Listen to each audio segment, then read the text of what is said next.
big houses and nice cars. At the top of the financial mountain, wealth transforms into something else entirely.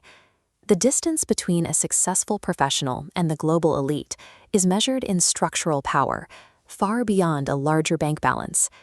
To understand the climb, we start at level 1, entry luxury. This is the $50,000 to $100,000 range. At this stage, money is used to signal. You are performing success for an audience of your peers. You drive a BMW 3 Series or an Audi A4. You live in a modern apartment with a gym. When you fly, you book the exit row for the extra legroom. You stay at the Marriott, carry a coach bag, and eat at restaurants where the waiters actually know the wine list. Your friends think you've made it, but the reality is a constant check of the bank app before a big purchase. You project the image of success while still worrying about the credit card bill at the end of the month. Crossing into the $200,000 to $500,000 range brings you to level 2, upper middle luxury. Every visible marker of your life gets a distinct, heavy upgrade. Your car becomes a Mercedes E-Class or a Tesla Model S. Your accessories are recognizable from a distance: a Gucci belt, a Louis Vuitton bag, or a Rolex Submariner sitting heavy on your wrist. Experiences become the new status symbols. You fly business class for long hauls. You stay at the Ritz-Carlton. You take 2 full weeks in the Maldives or Europe, and you spend your weekends at the country club. People assume you are wealthy because you look the part. But this is a cage. You still answer to a boss. You still have a schedule, and you cannot afford to stop working. You are grinding to maintain a lifestyle you don't actually own. At level 3, millionaire luxury, the purpose of money shifts.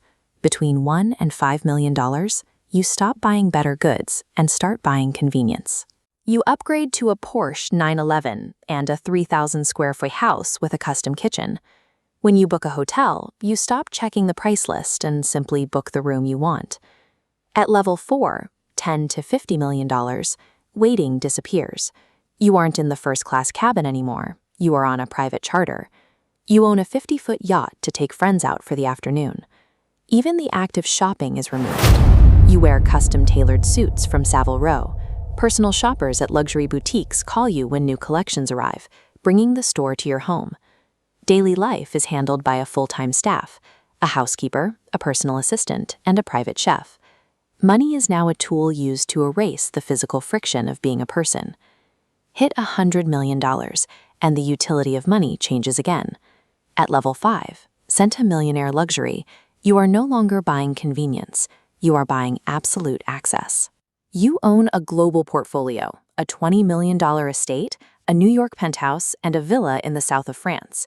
You trade the small boat for a 200-foot super yacht with a helicopter pad and a full-time crew of 50. Sustaining this requires a massive logistical infrastructure. You employ a private army of pilots, chefs, financial managers, and security teams. You have access to things money usually can't buy. You sit on the boards of major companies and influence entire industries. You can take 30 friends to Ibiza for a week just because you saw it in a magazine. You don't stay in hotels, you rent the entire property. You have constructed a private universe that functions entirely apart from the rest of the world. Level 6 is billionaire luxury, $1 to $10 billion. This is the top 1% of the 1%. Your home is a compound. Your wealth is now a geopolitical force that shapes policy and influences elections. But the life inside this tier is strictly managed. For those born into it, childhood is a corporate operation.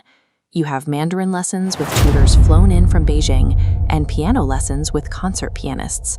You learn very young that almost everyone has an angle. That friend at the birthday party has parents looking for a donation. The girl who likes you might just like the yacht. You retreat into a small circle of other billionaire kids because they are the only ones who don't want anything from you. You are 13 and already media trained. Your last name is on buildings, hospitals, and universities. You aren't living a life, you are managing a legacy, where every bad grade or personal mistake is a potential headline. Then there is the final tier, level 7, peak luxury, $50 billion and up. There are roughly 20 people on Earth who occupy this space. They no longer buy luxury, they define it. This is the territory of figures like Jeff Bezos. At this level, your net worth fluctuates by billions in a single day, and you don't even notice. You own the largest companies in the world, and presidents ask for your opinion. Money is actively used to shape the future of the species. You fund space companies and send rockets into orbit because you can. You buy social media platforms to control the global conversation. At this pinnacle, the utility of money reaches its physical limit. It becomes a tool for pushing boundaries, funding research to extend life, or building the infrastructure to leave the planet. The final tier is about seeing how far a single human can bend the world before hitting the limits of what is physically possible.